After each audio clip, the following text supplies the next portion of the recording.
The parable of the prodigal son is one of the greatest redemptive stories ever told, a story full of God's mercy and grace. It is a parable of how God sees us and how we can choose to repent and turn to God or reject Him. You will learn about a father and two sons in this Bible story.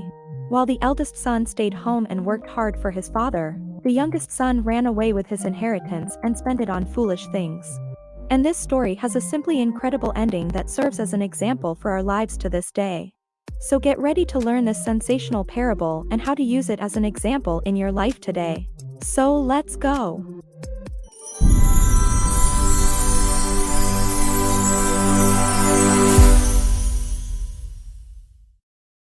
The parable known as the prodigal son is one of the most famous parables Jesus told. It is the last of three parables in Luke 15, highlighting how God seeks sinners. The main characters of the story are introduced at the beginning, a father and his two sons. Jesus then focused on the youngest son, who asked his father for his share of the inheritance. Without protest, the father divided his estate and gave his younger son his share. In turn, the youngest son gathered everything, which means that he settled all his share in money, as we see in Luke 15 verses 11 to 12. Based on the Mosaic law, the eldest son would inherit 2/3 of the father's property, so the youngest would receive 1/3. During that time, people held the honor of the family in the highest esteem. Every son was expected to honor his father and carry his name respectfully. The son was not only seen as an individual, but as an extension of the father and the whole family. In a way, the honor of the family rested on the son's shoulders. He had an obligation to carry on the family legacy in a respectful manner. The father's inheritance would usually be distributed to the children after he died. In the parable, when the youngest son asked his father for his share, he basically said to his father, "I wish you were dead."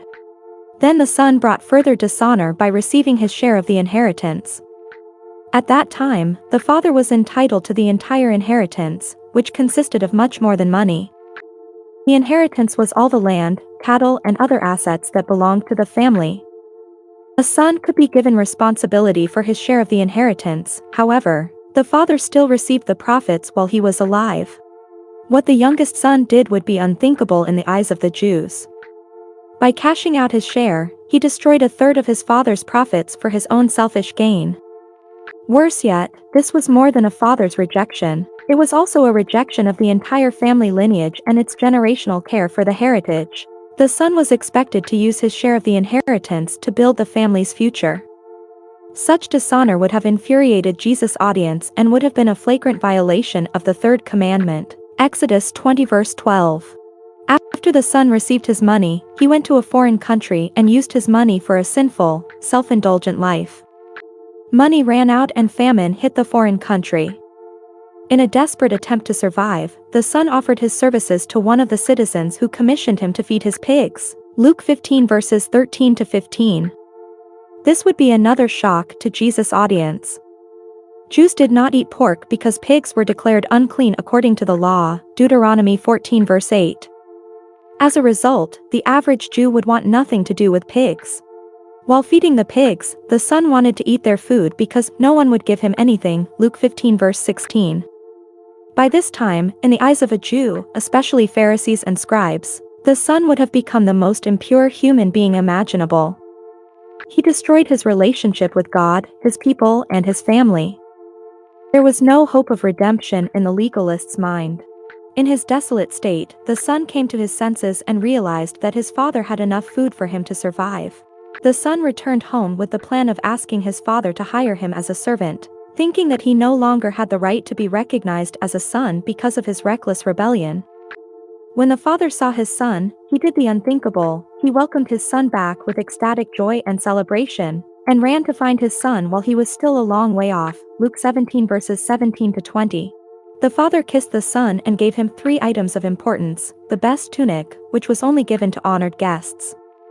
A ring symbolized authority, Genesis 41 verse 42, Esther 3 verse 10. Children were given authority by their parents, and the ring meant that the youngest son had been restored to his place in the family. The father also put sandals on his son's feet. This was significant because servants did not wear sandals, only honorable people. In addition to these items, the father had the fatted calf killed, which was reserved for special occasions. Jesus then moved on to the heart of the parable, which was the older son's reaction to his brother's return. The father invited the eldest son to join the party, but the eldest son refused. He felt cheated because he lived in obedience to his father, but he never received any reward like his younger brother.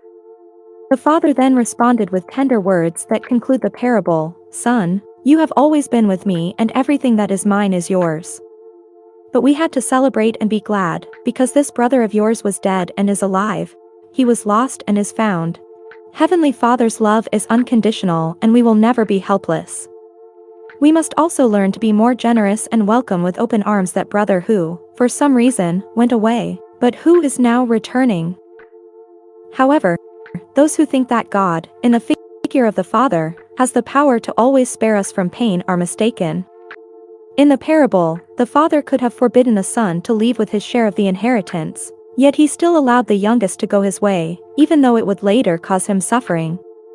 That's because a father will always have patience to teach and understands that a child also needs to learn from his own mistakes. Only after repenting did the youngest son mature and understand what his life priorities were. As soon as he found himself abandoned, the son wanted to return to his father's arms, but he was ashamed and afraid, because he did not know how he would receive him. Contrary to what he imagined, his father received him with joy and affection and forgave him without him having to say anything. Only after repenting did the youngest son mature and understand what his life priorities were. As soon as he found himself abandoned, the son wanted to return to his father's arms, but he was ashamed and afraid, because he did not know how he would receive him. Contrary to what he imagined, his father received him with joy and affection and forgave him without him having to say anything. This parable explains well the relationship that God has with the sinner. We'll always be accepted back where the love is true. It's never too late to show your regret. As a father, God does not hold grudges against his children and will always be happy to have them around. If you liked the video, leave your like so that this video reaches more people. And if you always want to receive new videos, subscribe to the channel to receive new videos every week. Thank you so much for watching this far, a big hug and until the next video.